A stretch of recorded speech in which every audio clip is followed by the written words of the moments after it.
Ako ste ikada pokušali da raščistite jednu sobu ili ormar i na kraju napravili još veći nered nego što je bio na početku, niste jedini. To se dešava skoro svima, jer većina metoda traže da prvo sve izvadimo, pa tek onda počnemo odlučivati šta ide gdje. I onda nastane potpuni haos. Danas pričamo o jednoj metodi raščišćavanja koja nam pomaže da raščišćavamo brže i uz veće uspjehe i bez toga da stvaramo usput još veći haos. Ovu metodu sam otkrila u knjizi Decluttering at the Speed of Life, autorice Dane K. White. Ona je postala poznata kroz svoj blog na kojem je dijelila svoj nered i detaljno opisivala proces raščišćavanja svog doma. Upravo zahvaljujući ovoj metodi raščišćavanja postala je, kako kaže za sebe, od neuredne i aljkave žene jedna uredna osoba. Zdravo, ja sam Ines, supruga i mama 2 djece. Na mom kanalu Malo minimalizma otkrivam kako mi je minimalizam pomogao da dobijem više slobodnog vremena, energije i mira u svakodnevnom životu.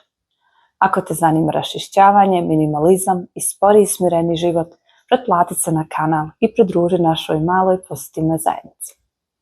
Ostavite srce u komentar ako se trenutno nalazite u fazi raščišćavanja svog doma ili života, da znate da niste sami. Vjerujte mi, ovaj sistem raščišćavanja koji se sastoji od 5 koraka je drugačiji od svega što ste do sada probali. Ovdje ne pravimo veći nered da bismo došli do reda. Ovdje vidimo napredak i ništa osim napretka.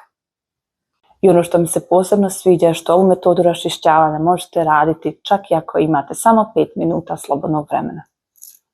Sada ću zajedno sa vama u toku ovog videa srediti ovu policu po principu raščišćavanja iz ove knjige. Radi se o 2 police na kojima držimo stvari za doručak. Gornju uglavnom koriste djeca i ja, a na donjoj se nalaze suplementi, proteini i vitamini.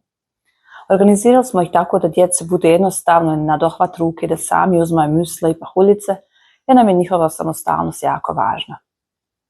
Međutim, vrlo često se desi da sve završi u ovakvom neredu, upravo zato što ih koriste djeca od 5 i 9 godina. Nama to zapravo ne smeta jer znamo da nam je važnije da budu samostalni kada je u pitanju priprema užine i doručka. Ipak, naš stari sin je nedavno izrazio želju da svi musli budu u ovakvim kutijama, jer mu je to jednostavnije za korištenje.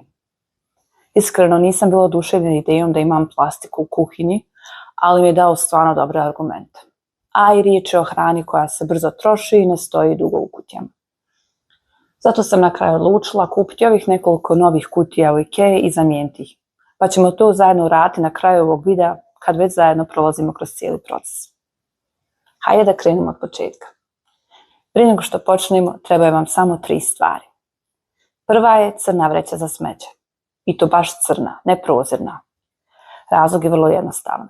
Kada ne vidite šta je unutra, mnogo je lakše donijeti odluku i ne početi razmišljati pa možda mi ovo ipak treba. Druga stvar je kutija za doniranje. I vama je bitno da to bude kutija koju odmah možete odnijeti i donirati zajedno sa svim stvarima koji su u njoj. Stvari koje donirate nikada nemojte stavljati u neku lijepu kutiju, jer kada budete zaista donirali te stvari, morat ćete ih vaditi iz te lijepe kutije koju želite da zadržite i onda ćete početi ponovo preispitivati svoje odluke oko doniranja. I treća stvar koja vam treba za ovo raščišćavanje su vaša stopala. Zvuči smiješno, ali zapravo je jako važno. Sve što pronađete, a pripada negdje drugo u kući, odmah nosite tamo. Ne kasnije, odmah. To je bukvalno sve što vam treba za početak. Prvi korak. Smeće. Počinjemo s najlakšim mogućim korakom. Smeće. Bez razmišljanja, bez analiziranja, bez onog možda bi mi ovo moglo zatrebati. U svakom neredu postoji smeće. Uvijek. To mogu biti stari papiri, računi, ambalaža, stare etikete s odjeće, pokvarena hrana, prazne kutije, stvari koje više nemaju nikakvu svrhu. Možda vam se čini da je to mali korak, ali vjerujte mi, čim uklonite samo smeće, prostor odmah izgleda lakši i uredniji. I već tada imate osjećaj da ste nešto uradili, a to je jako važno za motivaciju. Ako imate samo 5 minuta vremena, možda je dobro da uradite samo ovaj prvi korak. Međutim, ako ste spremni za dalje raščišćavanje, uradite i drugi korak. Ali oprez, to je korak na kojem većina ljudi odustane. Sljedeći korak su lake stvari. To su stvari koje već imaju mjesto negdje u vašem domu, samo se na njemu trenutno ne nalaze. Primjer, šulja za kafu koja je završila u dnevnoj sobi, torba koja stoji na stolici, nakit koji je ostao na stolu, ljepilo koje je završilo u kuhinji, kupaći, kostim koji je ostao u laci s majicama. Ovdje ne donosite nikakve velike odluke, samo se zapitate gdje ovo zapravo pripada i odmah to odnesete tamo. I najvažnije pravilo, ne pravite hrpice i kamarice za kasnije. Jer svi imamo tu ideju. U toku raščišćavanja pravimo puno malih hrpica na podu i onda kažemo kada završimo raščišćavanje, sve ove hrpice ćemo onako u jednom mahu vratiti na njihovo mjesto koje se nalazi u domu. Međutim, realnost je sasvim drugačija. Nešto nas uvijek prekine. Zazvoni telefon, desi se posao, desi se da naša djeca nešto trebaju i onda te hrpice ostanu tako na podu, nered postane samo veći.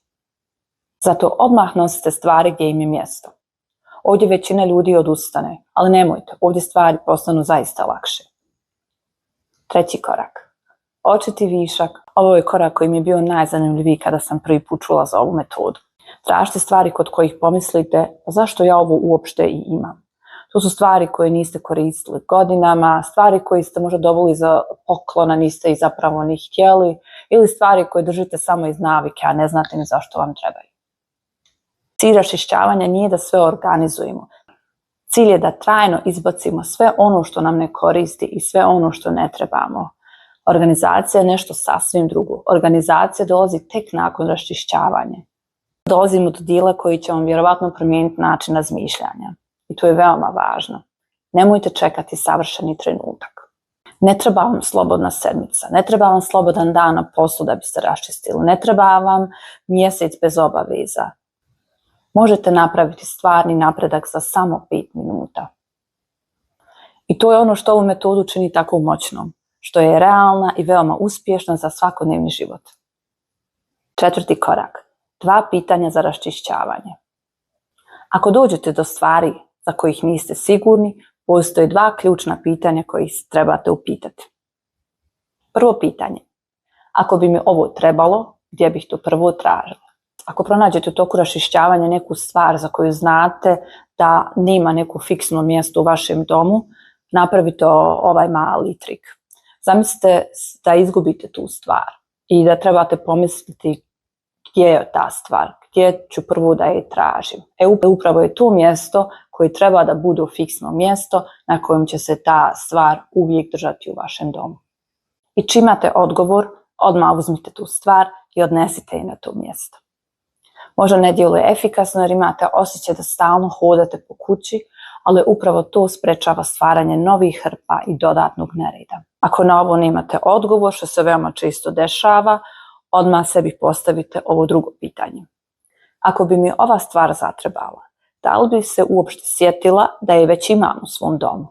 Ako je odgovor ne, morate pripaziti, jer je to vrlo vjerovatno stvar koju ćete kupiti u prodavnici kada je vidite, jer ste zaboravili da je zapravo imate u svom domu.